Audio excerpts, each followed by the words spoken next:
j'espère que vous allez tous très bien. Aujourd'hui on se retrouve pour une nouvelle vidéo où on va parler du mode de garde et plus exactement de la nourrice, puisque vous savez que j'ai repris le travail depuis un peu plus d'un mois maintenant et que du coup Eden va chez la nounou. J'ai fait le choix de la nounou parce que la crèche pour nous c'était pas du tout possible. Du coup je vais vous parler de mon expérience avec la nounou. Dans un premier temps, je vais d'abord aborder les conseils que je peux vous donner pour choisir votre nounou.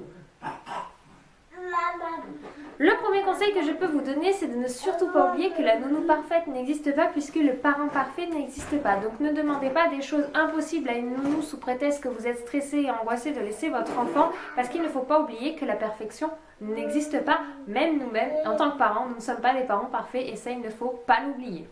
Deuxième conseil que je peux vous donner, c'est de rencontrer un maximum de nounous. Même si le premier est un coup de cœur, les autres rendez-vous à la rigueur ne feront que confirmer votre coup de cœur. Mais il est essentiel de rencontrer un maximum de nounous pour tout simplement avoir plus de choix et peut-être un plus grand recul sur laquelle correspondra le mieux à vos attentes et à vos critères tout simplement.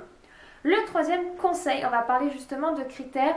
Si vous avez des choses qui sont irréfutables, du style pour moi c'était avoir un jardin, c'était essentiel, si c'était un appartement, c'était non, et si la nounou fumait, c'était non. Ce sont des critères personnels, ils vous sont propres, mais réfléchissez-y si vous en avez qui sont essentiels. Par contre, si vous en avez 20, ça va être extrêmement compliqué de trouver une nounou, mais si vous en avez 2-3, pensez à les évoquer avant même de prendre le rendez-vous avec la personne que vous voulez rencontrer pour savoir si déjà ça peut correspondre ou tout simplement si cela n'est pas possible. Par exemple, si moi la nounou fumait, je ne prenais pas rendez-vous pour la rencontrer puisque pour moi c'était un critère irréfutable.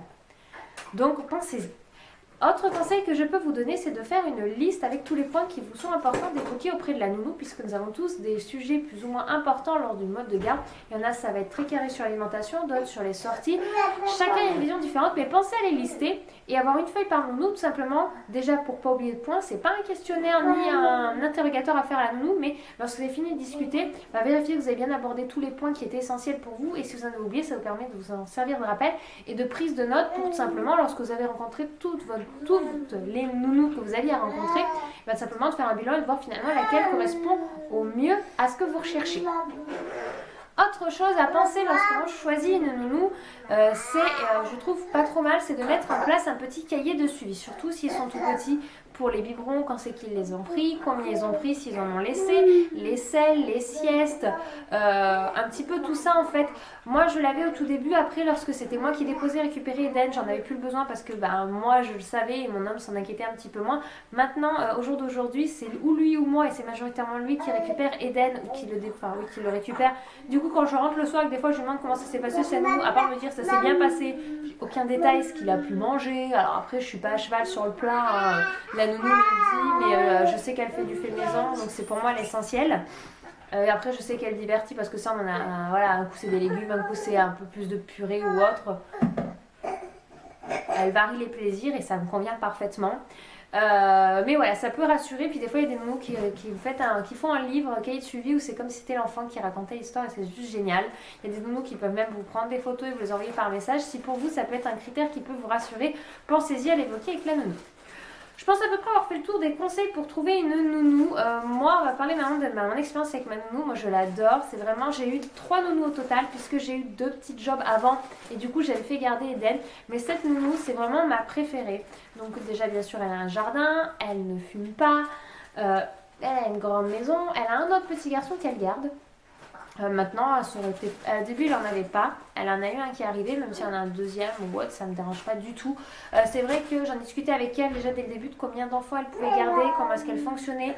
Elle allait jusqu'à 4 enfants, mais elle ne voulait pas dépasser 3. Et c'est vrai que moi, c'était important qu'elle n'ait pas, pour moi, que la nounou qui allait garder mon enfant n'ait pas plus de 3 enfants à charge, parce que sinon, ayant moi-même déjà géré un groupe en activité de 5 personnes, 5 ou 6 personnes, on voit que déjà on ne peut pas passer autant de temps avec chaque enfant. Et à l'âge qu'Eden, je trouve que l'éveil et le temps accordé à l'enfant est très important, même s'ils sont en groupe.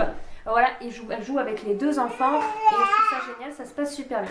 Une nounou, c'est très important. Depuis qu'Eden va chez la nounou, je l'ai vu beaucoup se développer au niveau éveil, au niveau motricité, parce que c'est un nouveau lieu, c'est une nouvelle personne qui fait les choses différemment de moi et je trouve que c'est d'autant plus enrichissant pour l'enfant qu'une personne qui marche un petit peu différemment. Moi je lui ai dit, si Eden fait une bêtise, elle peut gronder, une fessée, même si on est d'accord qu'aujourd'hui c'est interdit. Moi une tape sur la cuisse ou sur la fesse, ça n'a jamais fait de mal, et je lui ai dit que s'il faisait un pas de travers, enfin une grosse bêtise, il pouvait avoir une fessée, que moi il n'y avait aucun problème là-dessus. Voilà, et on est assez d'accord au niveau point de vue éducation, donc à ce moment-là tout va très bien. Moi je lui fais confiance, je peux lui laisser mon fils les bras, les yeux fermés, il n'y a aucun problème, je sais qu'elle s'en occupe très bien. Et ça, la confiance est essentielle lorsque vous choisissez votre nounou. Moi, Eden, ça se passe très bien. Après, c'est un enfant extrêmement sociable. Il n'a jamais pleuré quand je l'ai laissé chez nounou. Ça s'est toujours très très bien passé. Pensez aux heures d'adaptation. Alors, suivant l'âge de l'enfant. Quand ils ont quelques mois, c'est plus pour vous en tant que parent l'adaptation que pour eux. Parce qu'il y a 3-4 mois, tant qu'ils ont leur bibi. Il y en a qui vont me dire oui, mais s'ils s'en rendent compte. Ils s'en rendent compte, mais ça ne va pas être aussi difficile qu'un enfant d'1 an qui comprend très très bien que maman part travailler et qu'elle laisse tout seul bébé chez nounou. Ça passe des fois au moyen. Moi, l'autre petit qui est arrivé chez la nounou après Eden, ça s'est passé difficilement pour lui parce que ça a été du jour au lendemain où la maman a trouvé un travail qu'elle n'a pas pu refuser.